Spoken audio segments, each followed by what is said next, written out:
Namo Phat, good morning. Thank you for joining me for our daily practice check-in. Listen, listen, listen. This beautiful sound calls us back to our true home.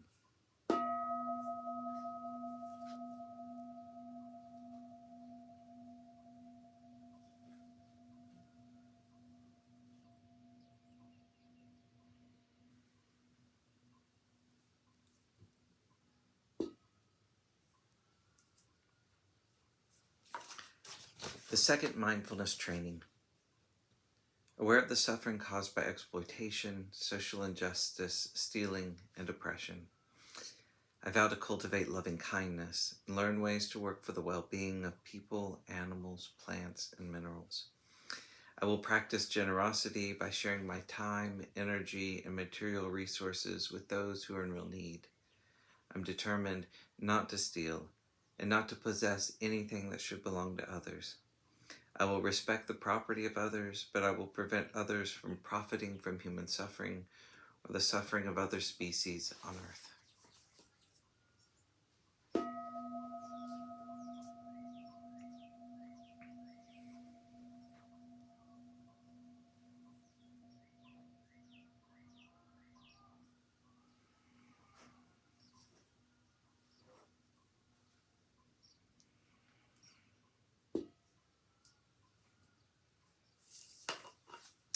Our Dharma lesson this morning is The Wrong Topic by Ajahn Thiradhammo from Working with the Five Hindrances. As we probably realize by now, some speculations will not reach a conclusion, and we will be in doubt about them all our lives. It is thus important to know which sources of doubt are worth working on, which can be subject to some resolution, and which cannot. On a certain occasion, the Buddha was staying in a forest and took up a handful of leaves. He asked the monks, bhikkhus, which they thought were more numerous, the leaves in his hand or those in the forest. When they replied that the leaves in the forest were more numerous, the Buddha responded, quote, "Even so, bhikkhus, those things I have known directly are numerous, while those I have taught are few. And why, bhikkhus, have I not taught them? Because they're not beneficial, not relevant to the basis of the spiritual life, and do not lead to disenchantment, to dispassion, to cessation, to calm, to direct knowledge, to awakening, to nibbana. Therefore, I have not taught them. And what bhikkhus have I taught? I have taught, this is dukkha. I have taught, this is the origin of dukkha. I have taught, this is a cessation of dukkha. I have taught, this is the path leading to the cessation of dukkha. And why, bhikkhus, have I taught this? Because this is beneficial, relevant to the basis of the spiritual life, and leads to disenchantment, to dispassion, to cessation, to calm, to direct knowledge, to awakening, to nibbana. Therefore, I have taught this."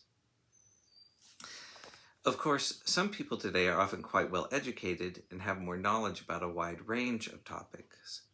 Some knowledge, such as psychology, may have relevance for spiritual practice, and some, like science, may be related to Buddhist topics. While some knowledge of these topics can be useful for cross-referencing and helping to relate spiritual or Buddhist themes to wider areas of our life, one also needs to be careful with the language and the cross-comparisons, as they may not specifically relate in detail. One example is the use of the term self to define the Pali term atta. For most people, self refers particularly to the conventional self or personality, whereas atta has the stronger connotation of soul, as well as including the conventional self. It was the atta that was believed to transmigrate from life to life, whereas at death, most of the attributes of the conventional self were left behind. This also adds to the confusion regarding the teaching on non-self. If psychologists hear the term non-self, they usually hear no self, which to them is equivalent to psychosis.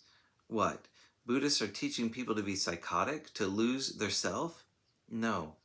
What the Buddha is saying is not obsessively grasp at changing bodily and mental processes as a permanent self-entity. We should also be clear that the Buddha never said there is no self. What he said was, all things are non-self. That is, everything has a non-self-like characteristic. Even our sense of self has ultimately a non-self-like, impersonal characteristic when you examine it thoroughly. Saying that there is no self would be mistaken for the annihilationist view.